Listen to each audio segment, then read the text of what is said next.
Nel video tutorial di oggi vi farò vedere come fare la treccia da soli alla francese classica, quindi benvenuti! Vi guiderò passo dopo passo, così anche se siete principianti potrete ottenere un risultato bello e raffinato. Ora, assicuratevi che i capelli siano ben pettinati e senza nodi. Se li avete troppo lisci o scivolosi potete spruzzare un po' di spray fissativo leggero o una mousse per aiutare la tenuta della treccia. Ora dividi la sezione in 3 parti uguali, poi afferra le 3 ciocche, in modo che 2 siano in una mano e la terza nell'altra.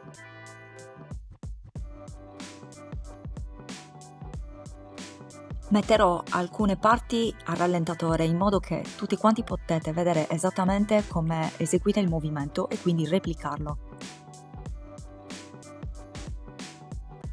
Inizia facendo una treccia classica portando la ciocca destra al centro, poi quella sinistra. Ma attenzione! Dal prossimo passaggio, ogni volta che incrociate una ciocca, aggiungete una piccola ciocca di capelli nuovi dalla parte corrispondente. Così la treccia si attaccherà al cuoio capelluto. Svolgere la treccia francese e pettinarla con cura crea onde naturali bellissime e morbide. Infatti, a fine video vi farò vedere una chicca molto carina. Quindi ti consiglio di guardare il video fino alla fine.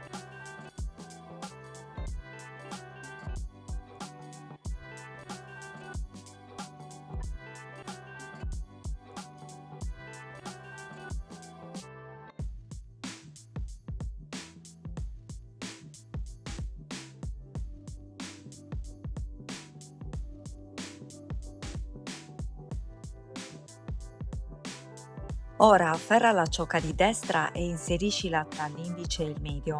Poi prosegui prendendo altri capelli che dovranno essere aggiunti con l'altra ciocca che è tra l'anulare e il mignolo. Prosegui questo movimento mantenendo una pressione costante per una treccia ben definita e ordinata.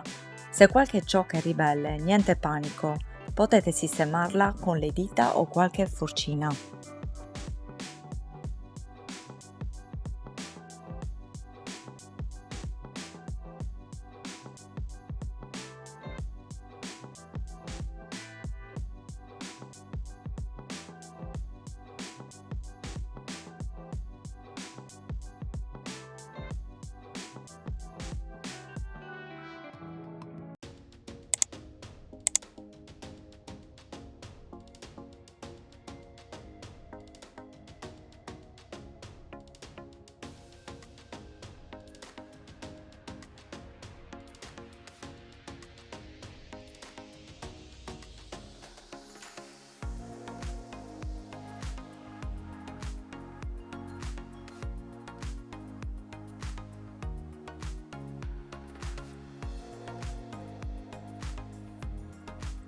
Ho creato questo video lentamente per permetterti di seguire e copiare i passaggi di questa treccia.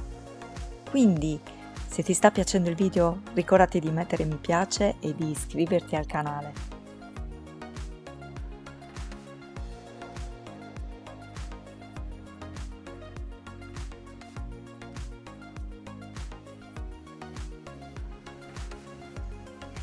Ora, man mano che scendi, noterai che le ciocche libere diminuiscono.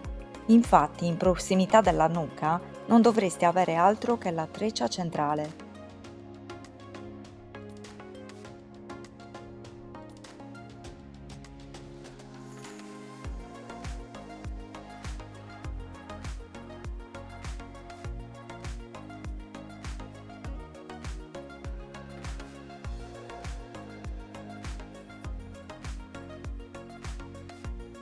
In ogni passaggio sistemate i capelli rimasti sciolti per evitare di mischiarli mentre intrecciate.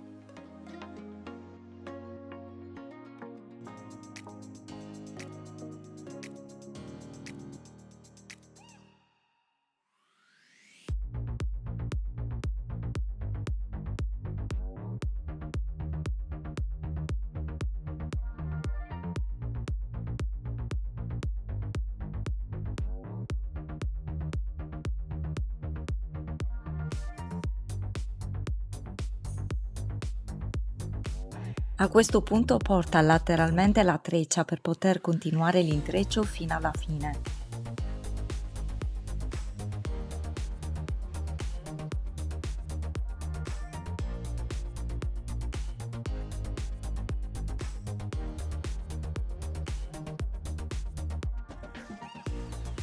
Mantenere le dita morbide mentre intrecci evita di schiacciare troppo i capelli e permette una treccia più naturale e fluida.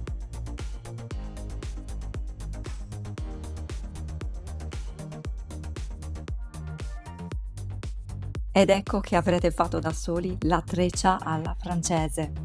Se vi sono stata utile o pensate che questo video sia utile a qualcuno che conoscete, allora mettete un like e condividete. E se vi piacciono i miei video e non vuoi assolutamente perderti i prossimi, allora iscriviti adesso. Grazie per essere stati con me anche oggi. Vi aspetto nei commenti. Alla prossima!